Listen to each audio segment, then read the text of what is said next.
Hey y'all. Hola mi gente. It's your favorite Georgia Rican Kayla. I hope you're having a fantabulous, wonderful, good day.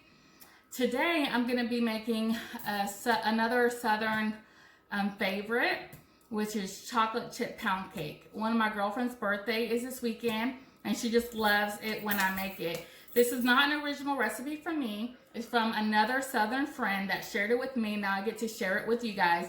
And it's super simple. You just kind of throw it all in together, and it becomes this wonderful new favorite and tradition. So come with me as I show you what we're gonna put in and what you need to make this super simple chocolate chip pound cake. So these are the ingredients you'll need: eggs, sour cream, oil, vanilla extract, a yellow cake mix, chocolate pudding, instant, some semi-sweet chocolate chips, a little bit of salt, sugar, some water, a little bit of confectioner sugar, a bundt pan, it's my favorite stoneware from Pampered Chef, a bowl, and a mixer, a little brush, and that's it. And then my worn out, tried and true recipe. That's a hot mess. All right, y'all. So let's get at it. Very simple, store-bought things, nothing too complicated, nothing have to be made from scratch, but it's gonna give you a made from scratch taste to this cake, and it's gonna be delicious. Chocolate chip pound cake. Okay, I had to change the angle. This is probably worse, but my tripod was like, because it's made for something else. All right, so what we're gonna need is some eggs. And the base of this cake, believe it or not, I know some of you guys are gonna be like, this is blasphemy, is a box of yellow cake mix. This is gonna be our base, and we're gonna build from that. So there's no like flour measurement or anything like that. So I'm just gonna dump it all in this bowl, and you'll see how easy it is. First, you're just gonna put 1 box of yellow cake mix.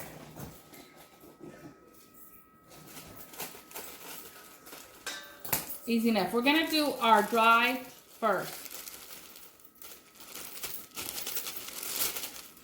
Then 1 box of yellow instant chocolate pudding. Could be chocolate fudge, whatever your favorite is. This is chocolate. I've used chocolate fudge before and whatnot.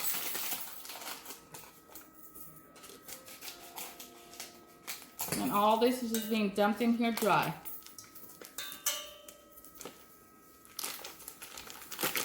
And then what makes mine a little bit different than from my friend's recipe, I added a couple things.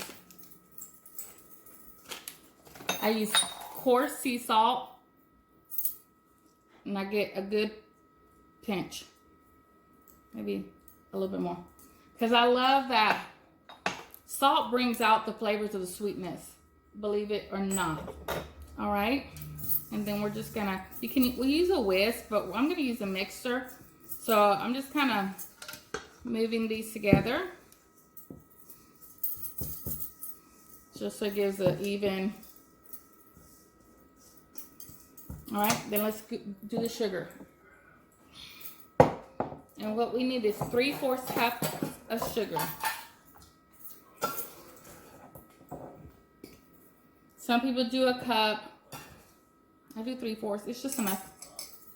I mean, that's sugar. There's already sugar in the cake mix, and I'm sure in the pudding, so. All right, mix these up. So right now we got our sugar, our salt, our chocolate pudding, and our cake mix. And that's how it looks. All right, now, and if you want, you can just kind of mix this a little bit, just so that it's all incorporated good. And right before I put my wet spices, I want to go ahead and get my pan ready. And so for Pampered Chef, to grease it, you can use just regular vegetable oil. you don't need to use a spray on your stoneware. So I just kind of pour it right on top of this little thing so it can just spread almost evenly, and just a little bit.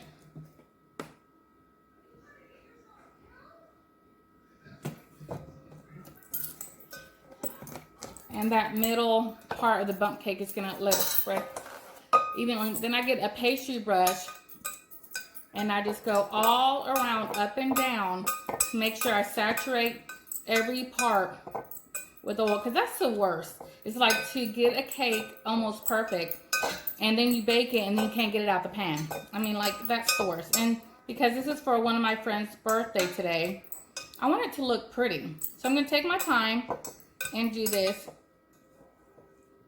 Then I'm gonna come back again, let the chance for that oil to get in the pores of the stone.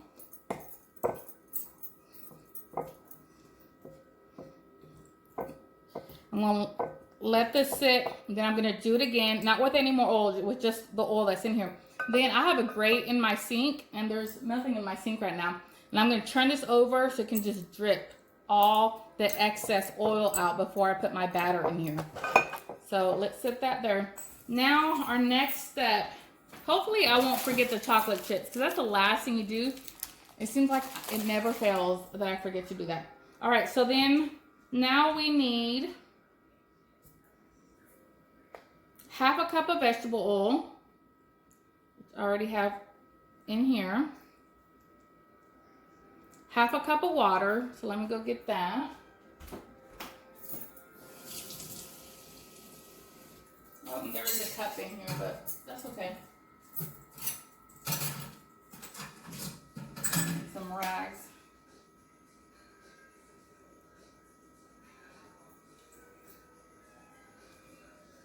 I should have brought the bowl. Would have been easier. All right, now that I have that, you need 8 ounces of sour cream. And if I've said cream cheese before, I would normally use Lactaid, but this is for a friend and she's not lactose intolerant, so I'm just gonna give her the regular Daisy. All right, I'll grab a spoon. This is 16 ounces, so basically half the container is what I'm gonna need.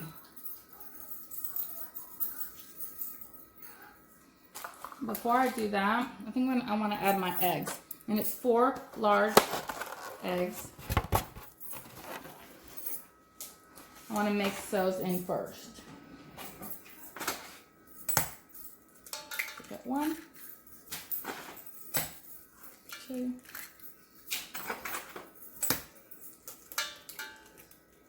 3,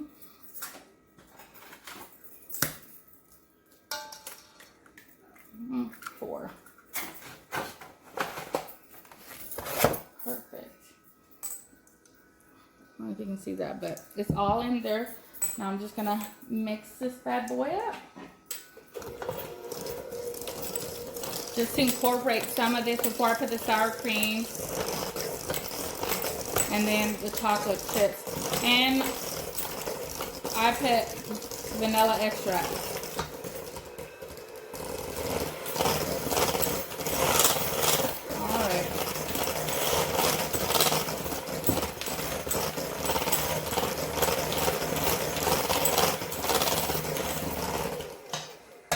Okay, now it's time for the vanilla extract. It's not open. I like to use pure, okay, I like to use pure vanilla extract. I have used, you know, the imitation, but if you can get your hands on some pure or make some yourself. So I use about 1 teaspoon or 1 overflowing teaspoon and a dash more. You want that vanilla chocolate flavor. And I know it sounds like you won't be able to taste them both. You will. All right, I got that in there. And like I was saying, this is about half of this container. 8 ounces is about 1 cup. So I have one of those Pampered Chef little things that will scoop this out just well, but I didn't pull it out. So one trick is to spray your cup with some cooking spray, and then anything like this, peanut butter, sour cream, anything that's will come out easy. So it looks about like half of the container.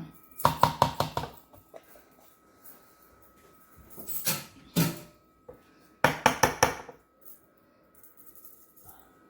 little extra to help it. So let me get that spoon or a little spatula. Put this back in the fridge really quick.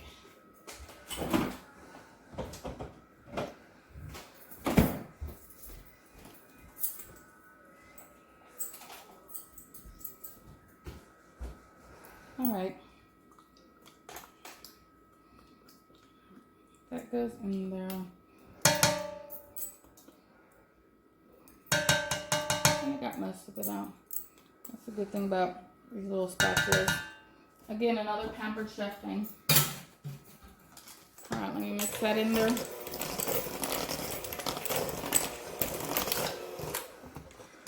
at that.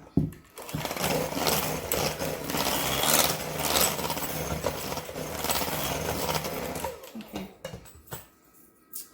Let me show you how everything looks. Okay, see how all that oil has been in here? And there's no dry little spots that I can see. I'm gonna go ahead and put it in my sink upside down to drip all that excess oil.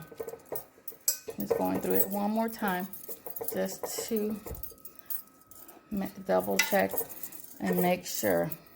This is the way the batter looks. Is that not yummy? So I'll just scrape the bottom and the sides. What I have to do is fold in my chocolate chips.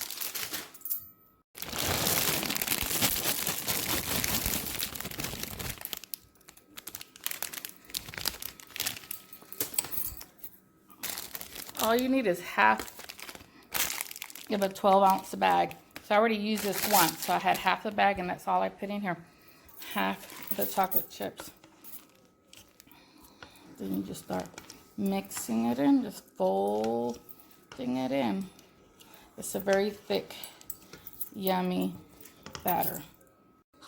Okay, so now I'm just folding in my chocolate chip. Glad I didn't forget.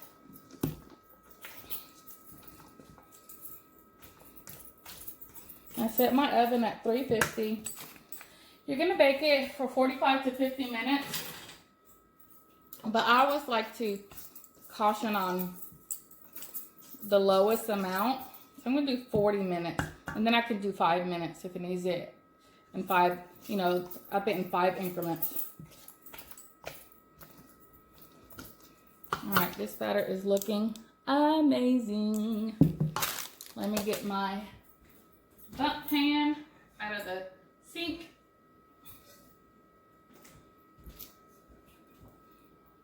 Look at that beauty. This is really good for baking chickens too, like a whole chicken. If you have a metal one, it works fine too. Cut up carrots and celery, mushrooms, potatoes. Here, season them up, and then get your whole chicken, season it, and do it like a beer butt chicken.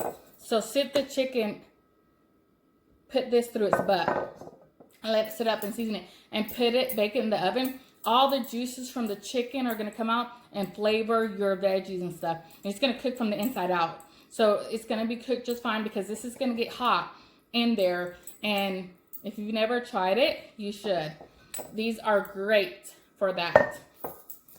All right, let's put this in here.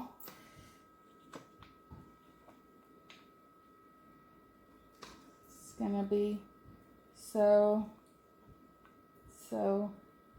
yummy. Let me show you. Okay, it's ready. Let me taste this batter. Let me see. Oh my gosh. So good. So good. you know it's going to be a good cake when the batter is delicious too. There it is. So I just kind of shimmy it a little bit to make sure it's evenly distributed. But yeah, it's ready for the oven.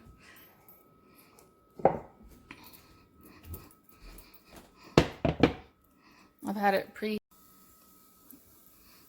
the oven has been preheating at 350. I put it in the middle. Then I'm going to set it 40 minutes. And that's it. And we'll check on it in a few.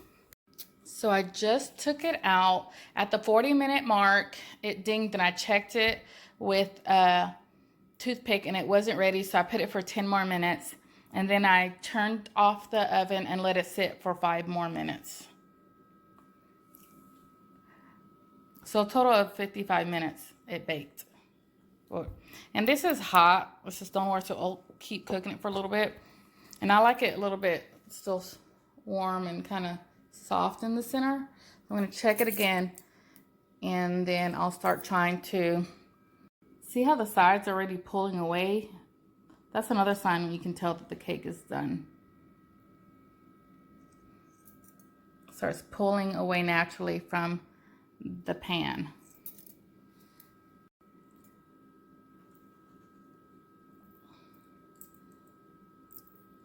Came out clean. So the cake's been sitting for a little bit while longer, and look how it just naturally pulls away from the edges of the cake. I haven't inserted anything into it yet. Hey y'all. Okay, so I'm back. This cake is smelling amazing. It is glorious. Look at that beautiful, yummy. It's gonna be yummy. I'm probably not gonna taste, well, I know I'm not gonna taste it on video because I'm taking it to my friend. I'm dropping it off at her house. Okay, so one of the things I wanted to share with you guys, some of y'all might have like a cake tester. This is what this is, and I could have, and then it has a little flat piece that you can go around the edges. But if you don't have a little fancy doodad like this, which it costs like $2 at Pampered Chef, but you have this $1 citrus peeler. It's flexible and it's thin. It does the trick too. And it just goes, or you can go around your cakes like this. And the reason why, even though it's pulled away from the pan, I still want to do this because remember, there's chocolate chips that may be attached to the pan, and then when I flip it over, it might, you know, not come off with the cake. And then I gotta dig those in. I will put them back in the little hole if there's like a hole. So I'm just going around the cake, loosening up any edges that may be still attached. And then I'll flip it over. Okay, I think it's ready to flip. I was going to use this pretty cake plate that I have, but I just remembered I'm going to drop it off at my friend's, and I don't know when I'll get it back because of a corona. So I'm just going to get a plate. I have plenty of plates to spare. You just want something that's big enough to cover the top of your bundt pan so that you can flip it over. And then you just kind of hold it with your thumbs in place. Don't let it slide around. Try to do it hard enough to grip it, but not hard enough to, you know, put too much pressure. And then just flip. So let me put it on the edge right here. All right.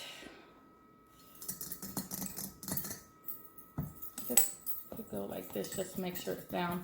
My mom used to put a cold washcloth or dishcloth on top just to help release her pans, but I felt this one go down. So either the whole bottom is like stuck or it came out really good. Fingers crossed. Came out perfect. Look at that beautiful bundt cake. So what I'm gonna do is a little bit, well, it's pretty centered. It's still warm, but that's how she likes it. I'm just gonna dust it with powdered sugar, confectioner sugar. Oh, I see there's a little chocolate chip. I think it is right here. That goes right here in this hole. There it is. Let me just... And this is also a really good trick. If it didn't come out very pretty, you just dust it and nobody would know. You know what I'm saying? It just looks so festive. So there you have it. It's going to be sweet and chocolatey and vanilla-y and have a little bit of a salt kick. Just enough. That's why I like to use a coarse salt, because it doesn't dissolve as quickly as regular fine salt. And so you get a little bits of salt pieces here and there if you're lucky. That is it, y'all. Chocolate chip pound cake. This is a beautiful, simple, delicious cake that anybody, it's not super rich, you know, like dark chocolate is and stuff like that. It's just very light chocolate. It's good. Trust me. This is a great cake to bring to someone that's just had a baby, that celebrated a promotion. Maybe you have a new neighbor that just moved in next door. Whatever the occasion is, this will not disappoint. I have made this for most of my friends have had babies or a death in the family, or, you know, you just want to, or birthday, or you just want to say, hey, I love you, thinking of you, or whatever. And, yeah, they have called me back and said, I need that recipe. And of course I pretend it's a secret family recipe. I can't give it to you, but I do. I give it to them because it was given to me by one of my friends. And so she was generous enough to give it to me. So I think we should share the love. And so from my kitchen to yours, buen provecho. Bye. Have a good one.